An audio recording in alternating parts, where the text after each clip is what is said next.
हरे कृष्णा, राधे राधे।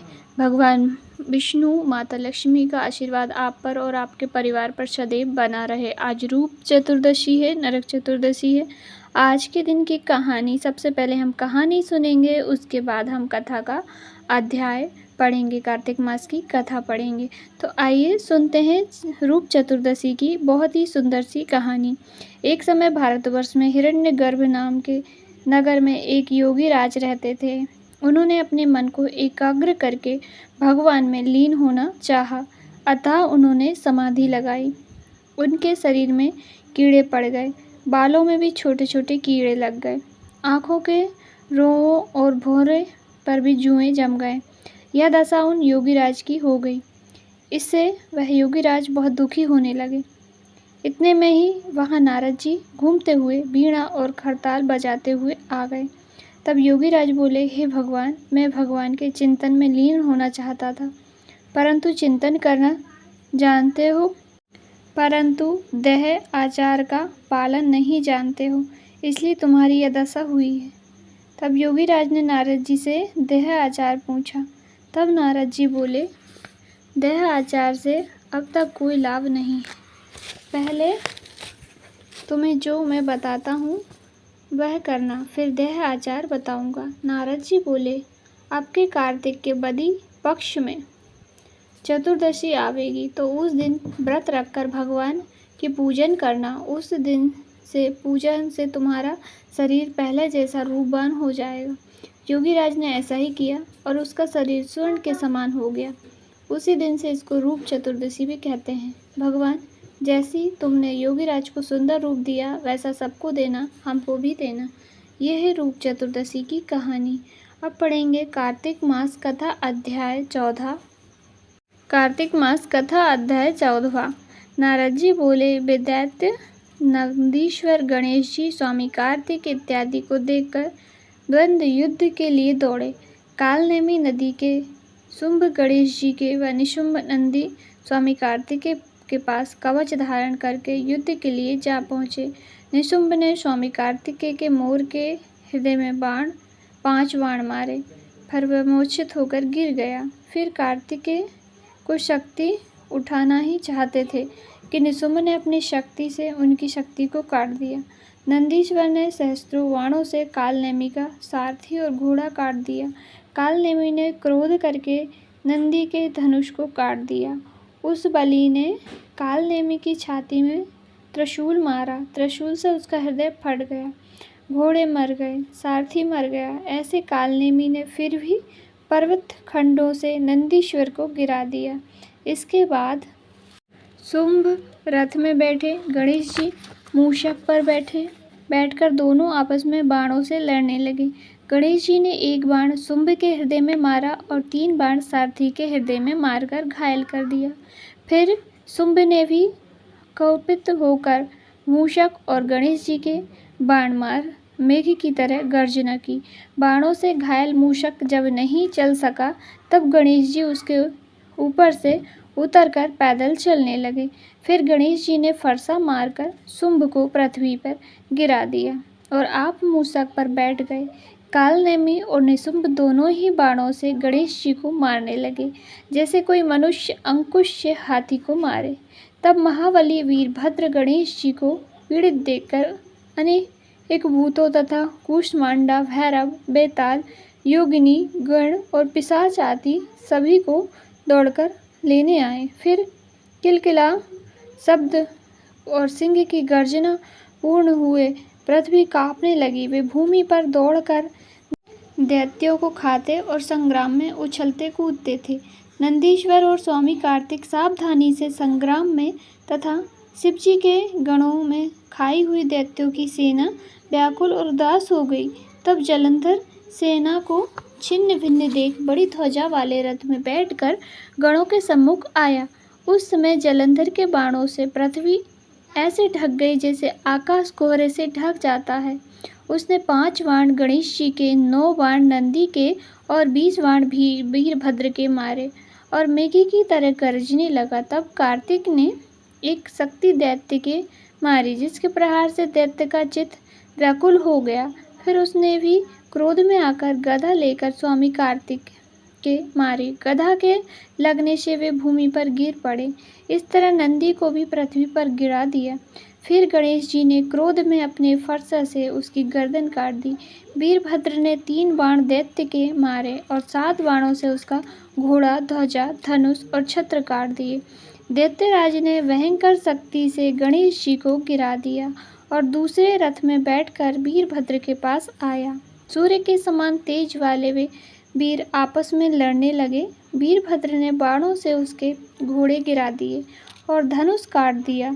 तब जलंधर परिघ लेकर दौड़ा। नारद जी बोले, उस दैत्य ने वह परिघ वीरभद्र के मस्तक में मारा, जिससे उसके मस्तक से लहू गिरने लगा और पृथ्वी पर गिर पड़ा। नारद जी बोले, शिवजी के गण वीरभद्र को गिरा देखकर भय से चिल्लाते हुए शिवजी के पास गए। कोलाहल सुनकर शिवजी बैल पर चढ़कर हंसते हुए संग्राम में आए। उनको आते देखकर उनके गण सिंह की गर्जना करते हुए दैत्यों को बाणों की वर्षा करके मारने लगे। महादेव जी को देखकर दैत्य ऐसे भाग गए जैसे कार्तिक व्रती को देखकर पाप भाग जाते हैं। जलंधर अपने दैत्यों को भागते देख बाणों को छोड़ता हुआ महादेव जी के ऊपर दौड़ा। सुम निसुम, अवमुख, कालनेमी, वलाहक, खंग, रोमा, प्रचंड, घस्मर इत्यादि उसके साथ थे। शिवजी ने अपनी सेना को बाणों से ढका देखकर दैत्यों के बाणों को काटकर अपने प्रचंड बाणों से उन्हें व्याकुल कर दिया और अनेक दैत्य पृथ्वी पर गिरा दिए। उन्होंने खट बाण से बलाहल दैत्य के सिर के 2 टुकड़े कर दिए। घस्मर दैत्य को फांसी से बांधकर भूमि पर गिराया। कुछ दैत्य बैल के सींग से मारे गए। शेष असुर ऐसे भागे जैसे सिंह पीड़ित हाथी को भगाता है। फिर क्रोधायुक्त जलंधर वज्र के समान शब्दों से युद्ध में शिवजी से बोला, हे जटाधारी, हे जटाधर, अब तुम मेरे साथ युद्ध करो। नारद जी बोले, यह कहकर जलंधर ने महादेव जी पर पहले एक साथ 70 बाण से फिर अपनी गदा का प्रहार किया। महादेव जी ने हंसकर अपने बाणों से उसके बाणों को काटकर उसकी गदा के टुकड़े टुकड़े कर दिए। फिर क्रोध करके फरसे से क्षण गरुमा का सिरा पर ध्वजा छत्र काट दिए। यह आयुधहीन होकर जब मुष्टि प्रहार करने को बढ़ा तो शिवजी ने बाण मारकर उसको 1 कोस हटा दिया।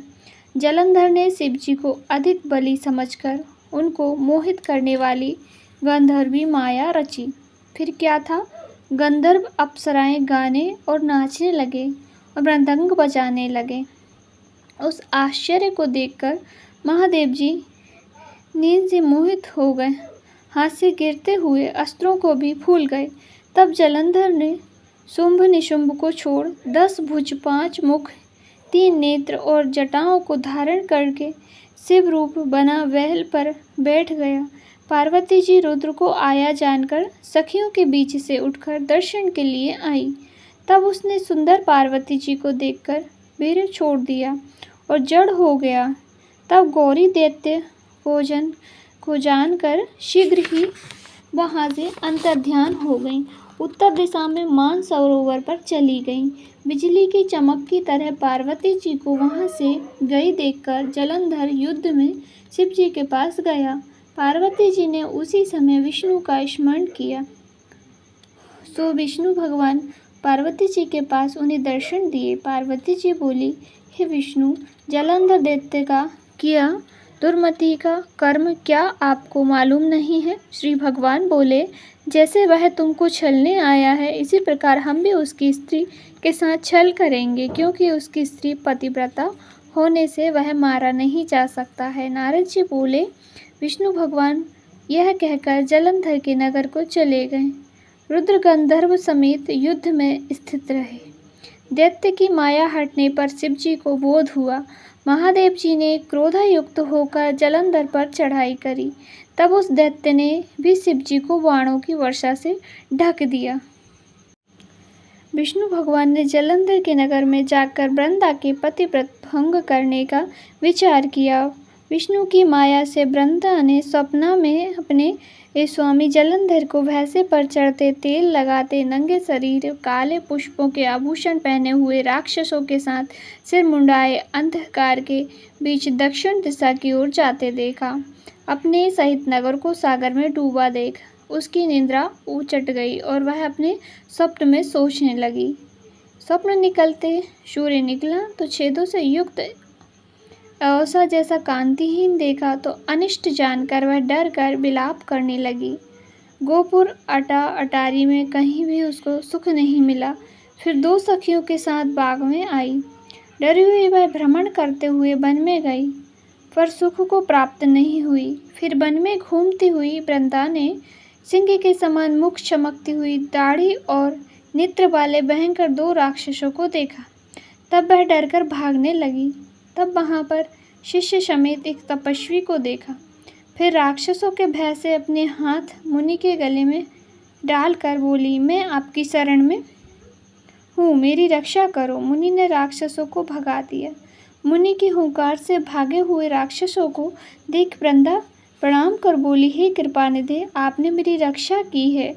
मैं एक प्रार्थना करती हूँ। मेरे स्वामी जलंधर और रुद्र के साथ युद्ध करने गए हैं। वे उनमें युद्ध चल रहा है। वे कैसे हैं? मुनि वृंदा के वाक्य सुनकर ऊपर को देखने लगे। इतने में 2 बंदर आए और मुनि को प्रणाम करके आगे हाथ जोड़कर खड़े हो गए। मुनि की भ्रुकुटी का इशारा पाकर वे आकाश में चले गए।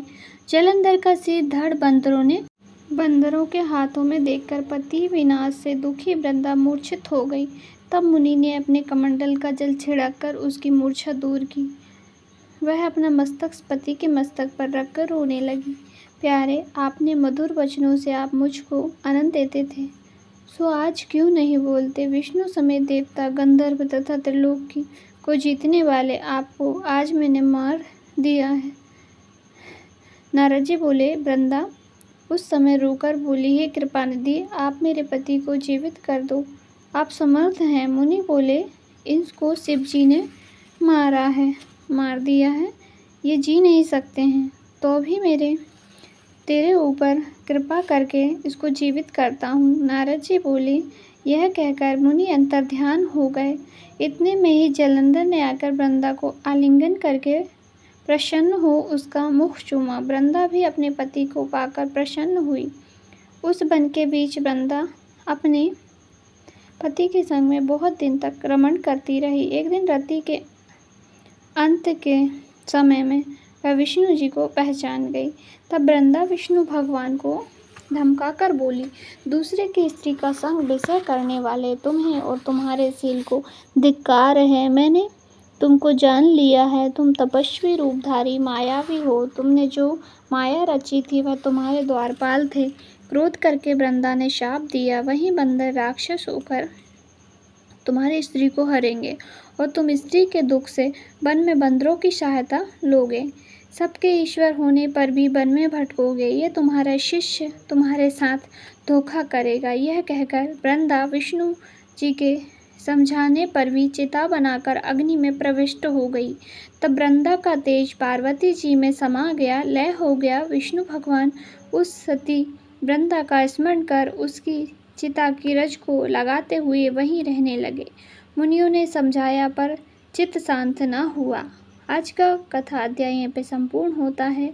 आगे की कहानी हम कथा कार्तिक मास के अगले अध्याय में सुनेंगे। जब तक के लिए जय श्री राधे, जय श्री कृष्ण। आप सभी के ऊपर भगवान का आशीर्वाद सदैव बना रहे।